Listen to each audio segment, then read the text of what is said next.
और एक वीर भूमि है, ऐतिहासिक रूप से बहुत समृद्ध है। बड़े बड़े नाम इस भूमि से जुड़े हुए हैं जो इतिहास में दर्ज हैं, स्वर्ण अक्षरों में उनका नाम लिखा गया है। इन वीरों की, इन योद्धाओं की, इतिहास के इन सुनहरे पन्नों की इबारत है इंदौर। लेकिन हमें ये ध्यान रखना होगा कि इंदौर हमेशा से इंदौर के लोगों ने बनाया है, लोगों ने चलाया है। इंदौर की जनता ने इंदौर को इंदौर बनाया है। कुछ चंद लोग, कुछ मुट्ठी भर लोग इंदौर को कंट्रोल नहीं कर सकते, इंदौर की सोच को कंट्रोल नहीं कर सकते। स्वच्छता में हमने देश में नहीं पूरी दुनिया में नाम कमाया और पूरी जनता ने उसमें सहयोग किया, उसमें समर्थन दिया, तब जाके वो संभव हुआ। अगर जनता इस पे अपना रुझान नहीं देगी, अपना समर्थन नहीं देगी, तो कोई भी काम संभव नहीं है। इंदौर जो कुछ है वो अपने फैसलों की वजह से, अपने निर्णय की वजह से, इंदौर ने अपना निर्णय किया कि हमें ये करना है और हम वो कर रहे हैं। और आज हम मध्य प्रदेश के सबसे खूबसूरत, सबसे प्यारे माहौल में रहते हैं। आर्थिक राजधानी है मध्य प्रदेश की, मिनी मुंबई कहा जाता है यहाँ के लोगों को। इंदौर ने न केवल मध्य प्रदेश के बल्कि पूरे देश भर से आने वाले लोगों को आसरा दिया है, सहारा दिया है, प्यार दिया है, जगह दी है, सम्मान दिया है। ये हमारी परिपाटी है। लेकिन कुछ लोग ये समझ रहे हैं कि वो इंदौर के मालिक हैं, इंदौर की वही सोच तय करेंगे, वही दिशा तय करेंगे। ये गलत है। आप इंदौर के नागरिक हैं, आप इंदौर के सम्मानित व्यक्ति हो सकते हैं, लेकिन इंदौर नहीं हो सकते। इंदौर को इंदौर की जनता ही पूरा करती है। इंदौर की जनता के ऊपर कोई भी फैसला थोपा नहीं जा सकता।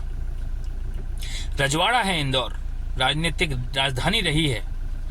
यहाँ पे राजनीति का तो परचम सबसे ऊंचा है, होना भी चाहिए। लेकिन राजनीति विचारधाराओं की लड़ाई है, सिद्धांतों के साथ समझौते की लड़ाई नहीं।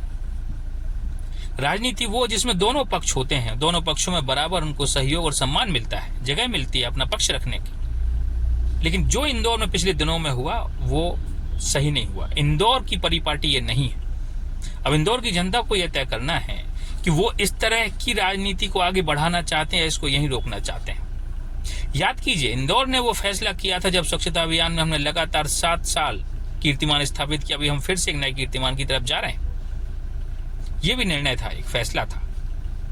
गलत हो जाते हैं, निर्णय गलत हो जाते हैं, लोग हैं, इंसान हैं, उनसे गलतियां होती हैं। लेकिन इंदौर से गलती नहीं हो सकती। गलती वो होगी जब एक गलत फैसला दूसरे गलत फैसले के साथ जोड़ दिया जाए। एक फैसला अगर किसी ने गलत किया है तो इंदौर की जिम्मेदारी है कि वो उस फैसले को सही साबित करने के लिए कोशिश करे। लेकिन वो फैसला इतना अच्छा नहीं था कि उसे हम सही साबित करें। वो फैसला गलत था। अगर वो गलत था तो उस गलत निर्णय के परिणामों को हम वहीं रोक दें, उससे आगे ना जाने दें। अब दूसरा फैसला लेके हम इस फैसले की जो मार है, इस फैसले की जो चोट है, उसको हम रोक सकते हैं। दूसरा फैसला जो इंदौर के लोग चाह रहे हैं, जो आवाज उठ रही है, अगर हम वोटिंग के दिन 13 तारीख को नोटा का बटन दबाने की अपील हो रही है तो वो अपील इसलिए नहीं हो रही हम किसी का विरोध कर रहे हैं, बल्कि हम इसलिए कर रहे हैं कि हम इंदौर का परिवेश खराब नहीं करना चाहते। इंदौर का नाम किसी गलत उदाहरण में नहीं जोड़ना चाहते कि दुनिया या इतिहास के पन्ने कभी इंदौर को किसी गलती की वजह से याद करें, किसी अन्याय की वजह से याद करें। पक्षपात हमेशा से गलत रहा है, आज भी गलत है। अब इंदौर को तय करना है, इंदौर की जनता को तय करना है कि वो क्या चाहती है। कुछ लोग इंदौर की सोच तय नहीं करेंगे, ये हमें बताना होगा अपने निर्णय से। 13 तारीख को नोटा का बटन दबा के हम यही बताएंगे कि कुछ लोग इंदौर को कंट्रोल नहीं कर सकते, इंदौर को तय नहीं कर सकते।